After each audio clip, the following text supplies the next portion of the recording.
As unemployment has taken its toll on the United States, politicians continue to echo that education is the answer to the economic crisis. The question is, how will the well-educated ever provide for themselves when all the means to create wealth are flowing out of the country?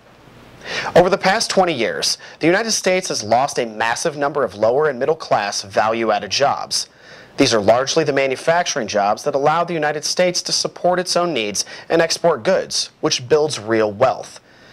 However, many major economists predict that job losses should be expected to continue across all levels of society if action is not taken.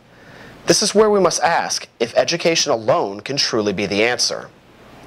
Due to their successful policies, developing nations are amassing enough human capital to lure engineers and chemists to their shores. Those who study for years in the U.S. to find a skilled position are seeing their employment possibilities follow those of manufacturing overseas.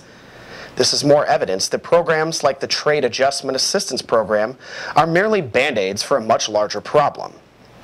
Only so many displaced factory workers can be sent back to school to become teachers, doctors, or lawyers, and it appears that without further action, these may be some of the only jobs available for the educated. The quest for these higher-paying jobs leads many to take on considerable debt to finance their education. This debt is undertaken with the expectation that it will be easily paid back with a comfortable job.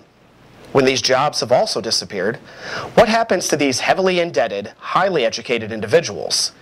They certainly will not be the drivers of the consumer economy they would have been in years past, and surely the entire economy will suffer as a result. While education is an important part of building a prosperous society, it is becoming evident that a country cannot educate itself out of this sort of crisis. Politicians need to re-examine their national priorities and enact policies to keep jobs in the United States. By working both harder and smarter, it is possible to rebuild a balanced, thriving society. For more information, log on to economyincrisis.org and find out how you can make a difference.